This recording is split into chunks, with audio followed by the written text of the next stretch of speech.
Rev up your engines!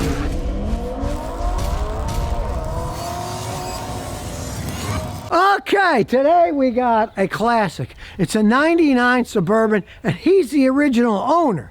Now, normally, it would be a rust bucket, especially since it's in Rhode Island here, but the guy was in the military. It's been all over the world. So it didn't get the salt and stuff that you normally get in Rhode Island. They're solid built, but they do have a tendency of rot. Now, the only real problem is here. They hit a pole backing up, and they replaced the original bumper that was fine. This bumper's only 2 years old. Look, it's already rotting away. What crap. They don't build things like they used to, that's for sure. Now, as you can see, it's got a number 3, it even says on the top. Manufactured by General Motors de Mexico S.A., meaning it was made in Mexico in December of 98, making it a 99. Now, even back in 99, it wasn't a cheap vehicle. He paid like around 35 grand for the vehicle. And one thing that he had a problem with was the automatic transmission. And as far as I'm concerned, one of the reasons is because it was made in Mexico. It went out at 60-something thousand miles. He decided it was only like 3,000 miles over the warranty mileage, and GM wouldn't do anything about it. Typically, these corporations don't care, right? So he was so peeved, he went to an AAMCO transmission shop, and it wasn't bad. It only cost him a couple of grand to get another transmission. But he was really smart. He paid extra 500 bucks to get a lifetime warranty on that transmission, and yes, it has paid off, because after another 60,000 miles, guess what? It broke again. So it broke 60,000 miles later, but unfortunately, it broke down in Kuwait, right? There happened to be a gigantic GM dealer there. But see, he got the thing rebuilt at AAMCO. Well, the AAMCO guy says, well, you know, you're over there. So we can't do anything over there. So the guy at GM was nice, and they didn't rebuild it. They fixed it for $1,500. They found a part that was bad when they took it apart and replaced it, and they fixed it. And the AAMCO guys gave him 500 bucks towards the $1,500. He thought that was fair, but he still got that lifetime warranty, and now he's back in Rhode Island. So if it breaks again, they said they will fix it for free if it goes out again.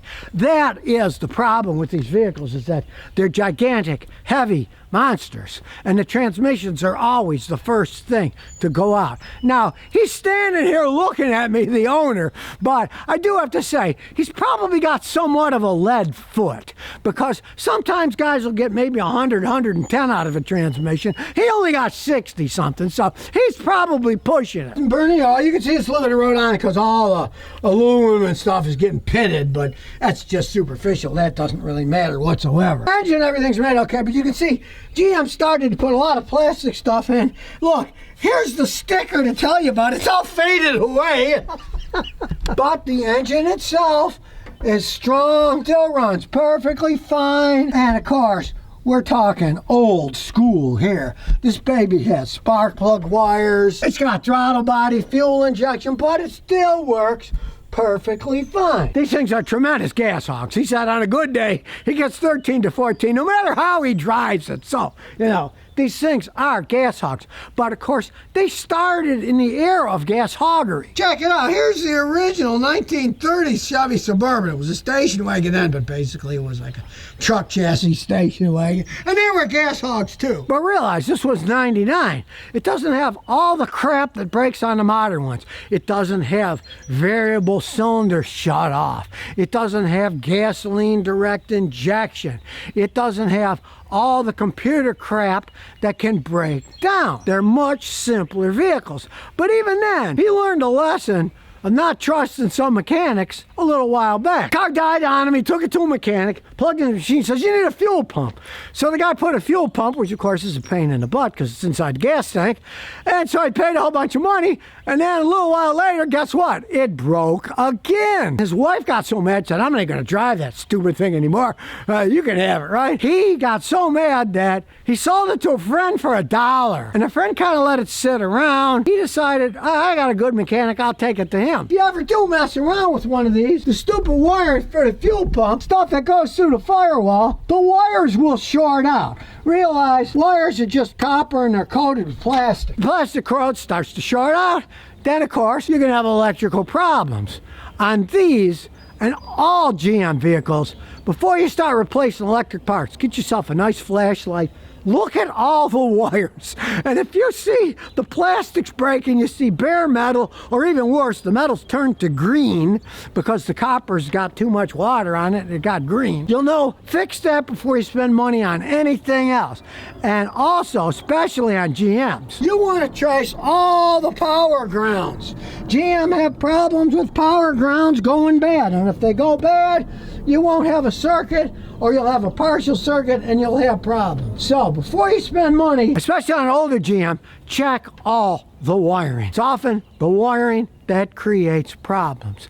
And in the case of any GM truck, don't go out and buy one of those cheap Chinese electric fuel pumps. You'll regret it. You drop in that tank doing all that work, and then it doesn't work, or it breaks a month later or 6 months later. Stick to OEM if you want it to last. The cheap Chinese stuff just doesn't hold up in these, and it's such a job to do. It's one thing if you're replacing something that just bolts under the hood. Go ahead. You want to take a chance? You get a lifetime guarantee from a discount auto parts store. Go right ahead, right? But if you got to drop the gas tank, is it really worth it to try to save a little bit of money? It really isn't. Now, he has this thing customized. He's got Labradors, right? So this is a lab customized Suburban. He took the seat out so the dogs can have more room, right? It's really comfy too. Gee, as a human, I wouldn't mind sitting down there. These things are humongous. They've got so much space. You don't know what to do with it. And you get an even better idea from the back. Look at the room this thing has. Space around me. You put those seats down, you got even more space.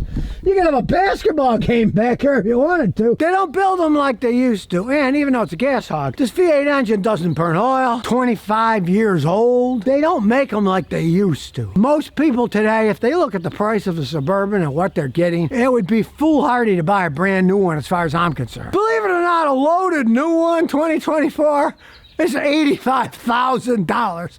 I mean, people used to buy houses for that kind of money. Now they're big. I guess you could live in one, but I'd rather have a house than have something that's going to depreciate like mad. And like I say, they don't make them like they used to. This thing, we're going to road test it, see how it goes, but all the new stuff with their 10-speed automatic transmissions, they've had so many problems with those transmissions, they hunt for gears, and even at that, they're still gas hogs. Now they claim the new one gets 20 miles a gallon average, right? Well, he's getting 13 on a good day, right?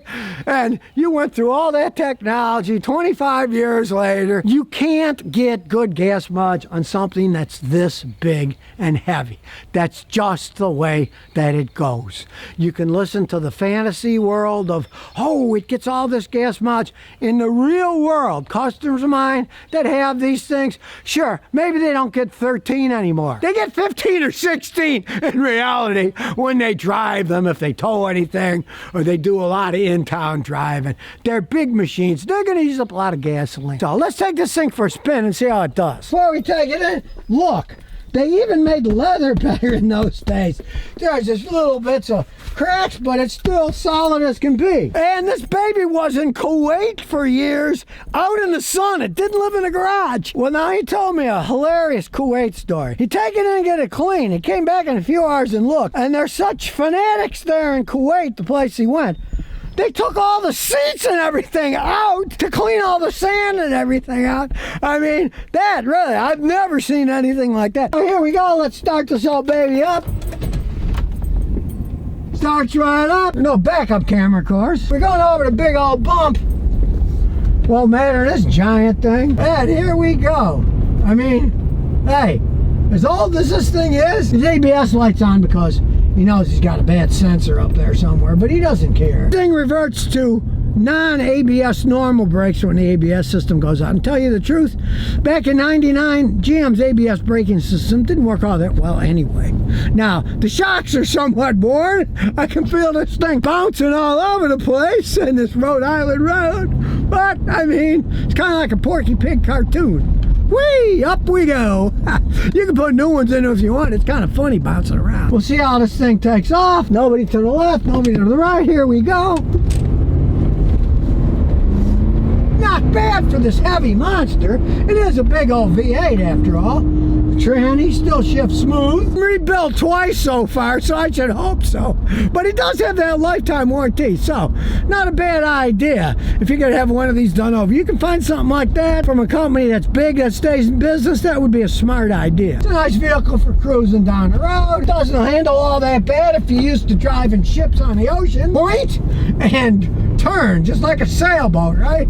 Look at something in the distance, aim at it, and slide to it. And even though the ABS doesn't work anymore, look, we hit the brakes, this thing stops perfectly fine. No problems at all. You got no problems climbing up hills in this thing with this big old engine. You know, it's a heavy vehicle. And here we go again. Give it a little gas. Nice sounding V8. They did a good job rebuilding the tranny. It does shift good now.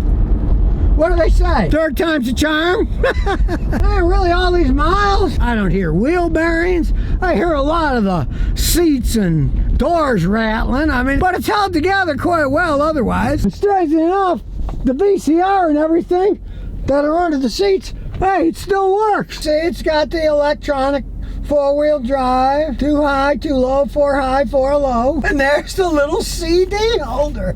It's got that to it, it still works. Now, you know, I was talking about how it was a little bouncy. Well, not surprising. He just told me it's still the original shocks on this thing. Hey, they're a little bouncy, but you don't lose control. It's controllable. It is bouncy. I mean, if you're a fanatic, you'd put new ones on. But I mean, let's face it, you don't drive an old thing like this like a race car. It's a Suburban for cruising around in, right? It was made in Mexico, which is probably why the transmission went out at 60-something thousand miles. Normally, these will go maybe 120 or something, and the trannies go out, and then you replace them.